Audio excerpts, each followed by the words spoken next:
Yes, ladies and gentlemen, thank you so much for tuning with us today. And of course, this is the Online Media Society. And of course, Tuko joined with many online channels and many online media channels. And of course, Tuko na Baba. I'm so excited, and it's a privilege to have you with us, Baba. Asante sana. Yes, and of course, I can't use those so official names because wewe ni Baba. Thank you so much. Thank you. So yesterday we had we saw a discussion on Citizen TV, and about the scorecard of what so far the president has done for the 1 year. I mean, from your side, what is your take, and what do you think the president has done that people can see? Well, as you know that we as a MIO are going to respond officially to what has been put out by the Kenya Kwanza team. We are going to come out with our comprehensive position, I think, on Saturday. But from what you could see, what the people themselves, because the case of the pudding is in eating. Yes. And it is the people who have been eating this pudding who spoke out yesterday. And from even the opinion polls that have been carried out, people basically have given this regime, I think, grade D in terms of performance. Mm-hmm. I think they can say whatever they want to say, Mm-hmm. but on the issue of cost of living, Mm-hmm. they have completely failed. They've failed the Kenyans terribly because they came into government on the promise of reducing the cost of living. That was supposed to be their primary agenda. Mm-hmm. But basically, consciously, they have increased the cost of living. I think they've doubled it, if not tripled it. Mm-hmm. And they're still even going on by increasing more taxes right now. I don't know who their advisors are, but I think that they've failed the people of Kenya very badly. Mm-hmm. On the issues of governance, it's the same way. They have actually failed the people of Kenya. They have eroded independent of the institutions of governance. Now, there is no clear distinction between the executive, the legislature, and the judiciary. Then on the other very key sectors like health, like education, like agriculture, they have also performed dismally. Our team has analyzed the performance generally, and we are going to give our own scorecard within the next 48 hours. From what I know most of the time, and how I used to see back then, when you as a leader, you've been chosen as a president, there are those people who've helped you to become the president.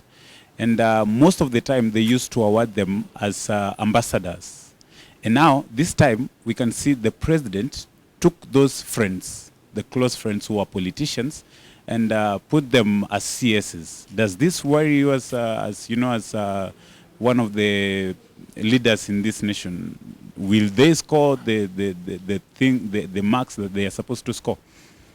You see, I am not against appointment of people, even politicians, as CSs, cabinet secretaries, because this is basically like a minister, and that is a political appointment. So in that regard, I don't really have a serious objection, except the quality of the people he has put, which is seen in terms of how they have performed. Where I have issue is appointment of principal secretaries. The principal secretaries are civil servants, and civil servants should be non-political. They should be professional people who do their jobs professionally without meddling into politics.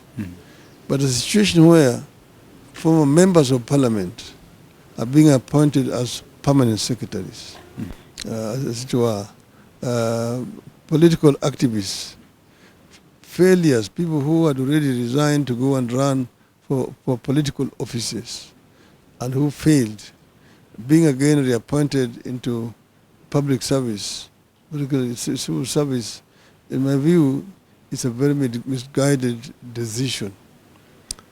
If our system here of administration is copied from the British system, there's what they call Her Majesty's Loyal Civil Service. It consists purely of non-political officers, people who have joined, who have chosen public service as a career. From leaving school, they join. They are trained in administration.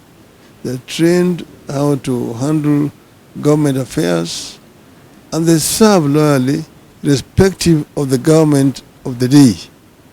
Whether the government is that of Labour or of Conservatives, they continue to serve.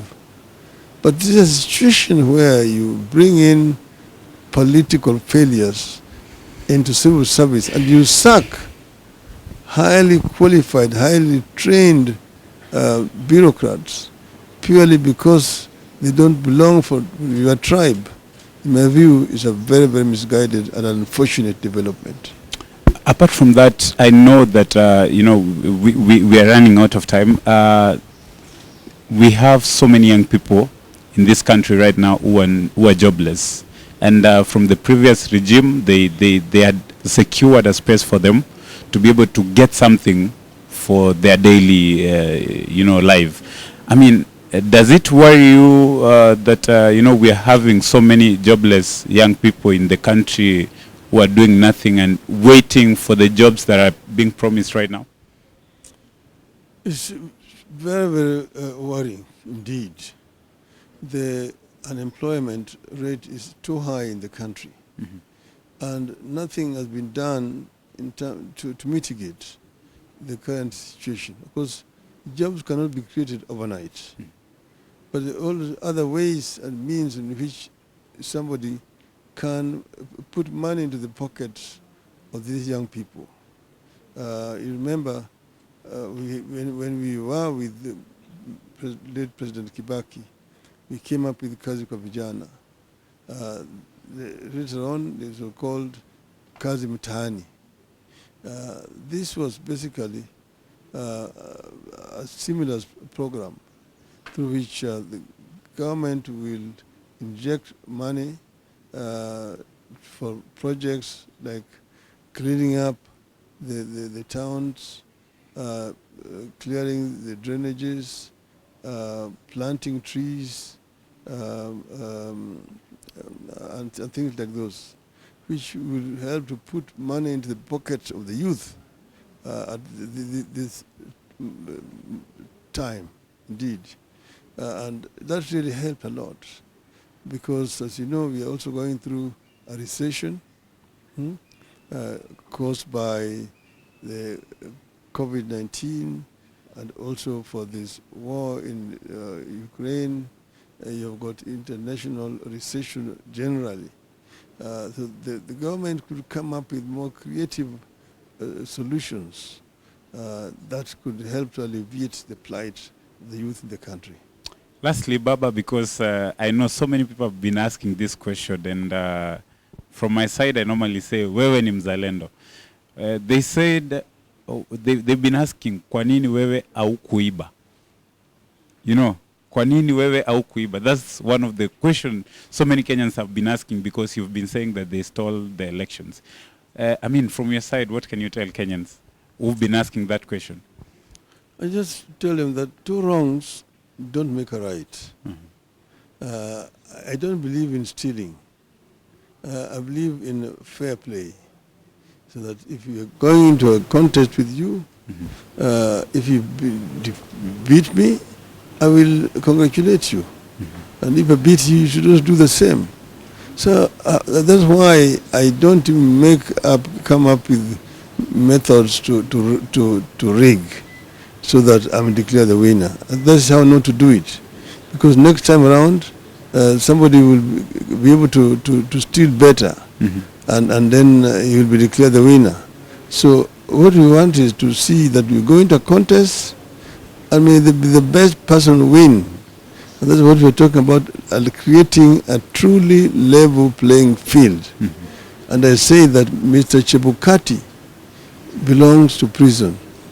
What is done twice in this country is disgraceful. And history, in my view, should judge him very harshly. Thank you so much, and thank you so much for those who've been watching us, and we appreciate the time that Baba's given us. Hii ilikuwa ya kuiba, but next time when we come, we'll give you great content. Thank you so much. Next time. Peace.